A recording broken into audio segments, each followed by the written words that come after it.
Right now, though, we want to bring in a prominent venture capitalist who tweeted over the weekend about the issues his firm was facing as a result of the collapse of Silicon Valley Bank.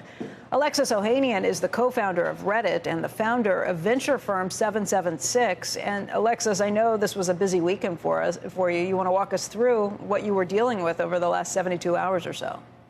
Sure. You know, I, like many of my peers, were spending the last 72 hours, and credit to my team as well, really helping the founders in our portfolio who were affected. About 14% of the portfolio were fully exposed to SVB, and spending the days trying to figure out ways to get them ready for payroll on Monday. And I should also disclose, you know, as I said, the 776 was significantly exposed to SVB.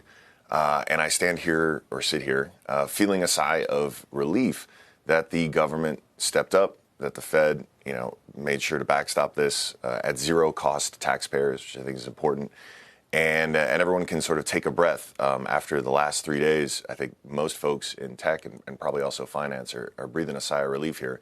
We're not out of the woods entirely, but we're all feeling a lot better about tens of thousands of folks being able to make payroll this week, which is crucial. When you say 14% of the firms that you back were fully exposed, how many companies is that? Probably around 14, 15. We are, you know, the firm is only about 3 years old, and these numbers varied, obviously, across the valley. But I do hope, you know, I think a lot of folks saw some pretty heated tweets from the community. You referenced some of them earlier.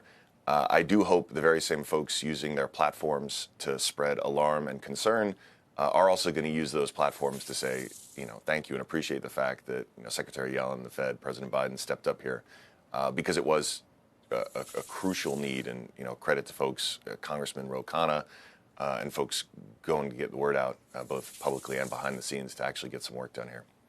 Yeah, Alexis, this was something where it's probably not the ideal solution, but it would not have been the ideal solution to let those deposits go to the wayside, too, and see kind of, I guess, experiment to play out what would happen if everything went down. But I think the questions people are starting to ask today is, and now what? Does this mean that all deposits everywhere are fully backed by the government? If the FDIC doesn't have enough money to do that, what happens next? And I guess those are some of the big issues that we're trying to work our way through. Yeah, and one thing that shouldn't be lost either is we saw something that I don't think has a precedent here in the U.S. and or maybe even anywhere. But, you know, social media really was the home for this contagion, right? It was almost this perfect storm. If you imagine the Venn diagram of people who bank with SVB, you know, entrepreneurs, founders of companies, folks in the extended business and tech community there in the Bay Area, and folks who are active on Twitter and social media. That Venn diagram is almost a circle.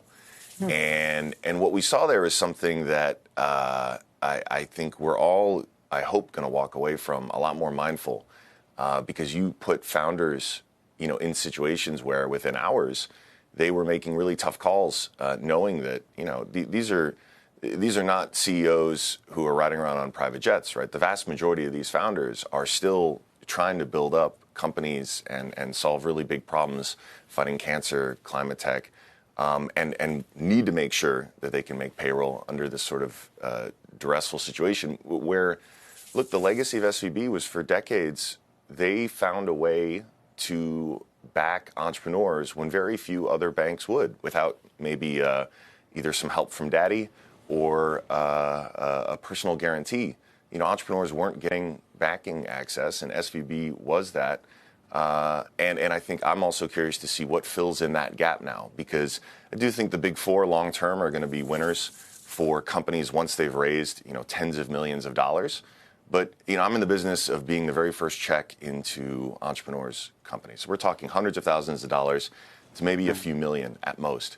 So for these early stage companies, these nascent companies that we know many of them will become significant contributors to American economy and innovation, they need a place to bank. And the big four aren't going to be a home for those companies. Those entrepreneurs still need a place to put their money to not really do anything special with other than make sure they're paying their bills.